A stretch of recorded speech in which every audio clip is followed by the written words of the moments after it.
Hey everyone, it's Triple Mango Threat, and today we're going over a $50 deck tech of Vega the Watcher. Let's talk about that. So Vega is a 2/2 bird spirit that costs 1 white blue, it has flying, and whenever you cast a spell from anywhere other than your hand, draw a card. Well, challenge accepted, Vega. I love to draw cards, and I believe we can really take advantage of this. Our commander is going to be very important for us to protect. This is because the deck is revolved around Vega, so if our opponents decide to remove our commander, we will have to recast it and then pay an additional 2 mana when we do. So some great ways to protect Vega are Mask of Avacyn and Mirror Shield. These are some great budget options, and they cost more mana-wise compared to Swiftfoot Boots or Lightning Greaves, but those cards also cost more money in real life, so sometimes we have to make a trade-off for these same kind of cards. They will accomplish the same thing, and that is protecting our commander. These will give Vega hexproof, so we can still target it, but our opponents cannot. Okay, let's talk about how we can actually start casting spells that aren't from our hand. So how do we do that? Future Sight. We play with the top card of our library revealed, and now we can play the top card of our library. The important word here is play. This allows us to now play our lands on top of our library. So I would advise waiting to play your land from your hand unless you need to, because now we have an additional card in our hand thanks to this one. Magus of the Future. This is the same mana cost and everything as Future Sight, but it's now a 2/3 human wizard. Having more repeatable effects like this will increase our chances of drawing more cards with Vega.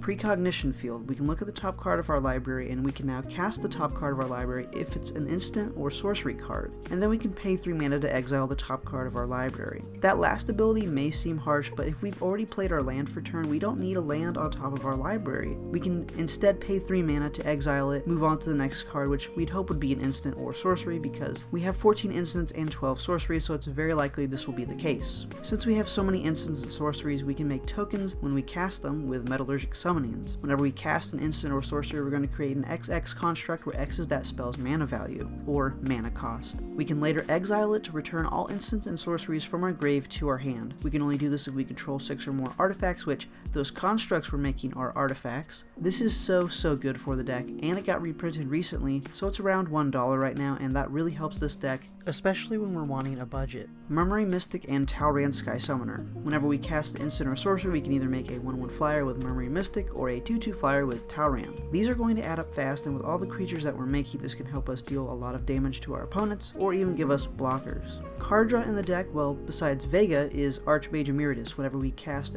or copy an instant or sorcery, we'll draw a card. Inspiring Refrain. This one doesn't get a lot of love, but it's a really cool card in this deck. We can suspend 3 for 3 mana. So in 3 of our upkeeps, we draw 2 and then exile it, and 3 turns later, we're going to repeat this. We're also going to draw off of Vega because we didn't cast it from our hand, so every 3 turns, we draw 3 for only 3 mana investment. I like this one, and I'd love to know what you think about it in the comments. Secrets of the Dead. Whenever you cast a spell from your graveyard, draw a card. So we'll draw an additional card with our commander, so 2 cards whenever we cast a spell from our grave. Those spells are going to be cards with flashback, so Deep Analysis. Whenever we cast it from our graveyard, we can actually pay 2 and 3 life to draw 2. Prismatic Strands. We can tap an untapped white creature we control to prevent all damage that source of the color of your choice would deal this turn.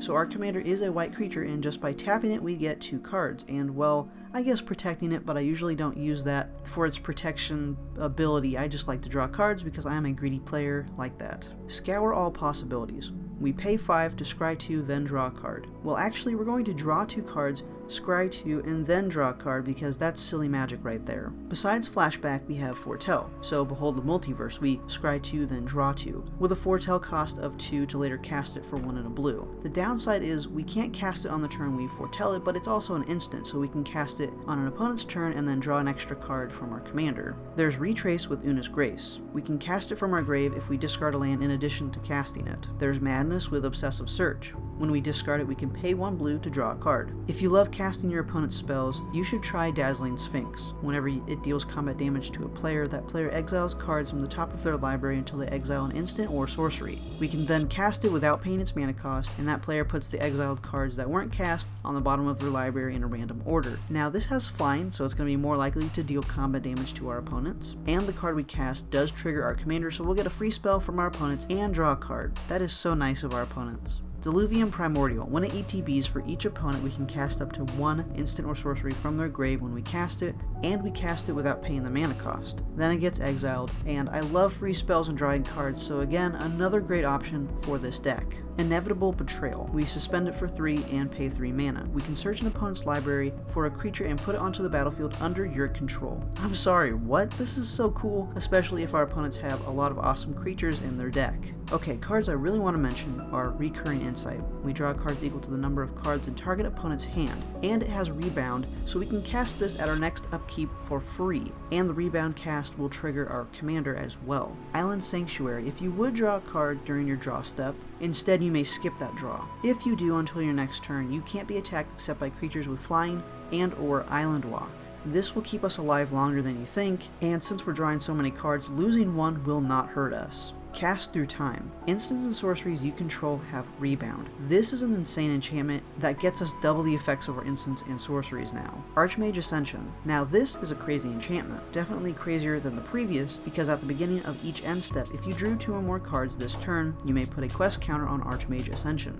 As long as Archmage Ascension has 6 or more counters on it, if you would draw a card instead, you may search your library for a card, put that card into your hand, then shuffle. This is 100% going to be destroyed and exiled, but man, it is so much fun to actually get this to work. Okay, so what are some of the win cons for this deck? Well, I got Approach of the Second Sun and Triskida Defile. If we cast Approach 2 times, we win, and if we have exactly 13 cards in our hand at our upkeep, we win as well. Thank you all so much for watching. If you'd like to purchase this deck, you can use the TCG link down below to help support the channel at no cost to you. Thank you to the patrons who help directly support this show, and I really appreciate your support and believing in this channel. Be sure to comment down below and subscribe for more Mango content. I'll see you all in the next one. Peace.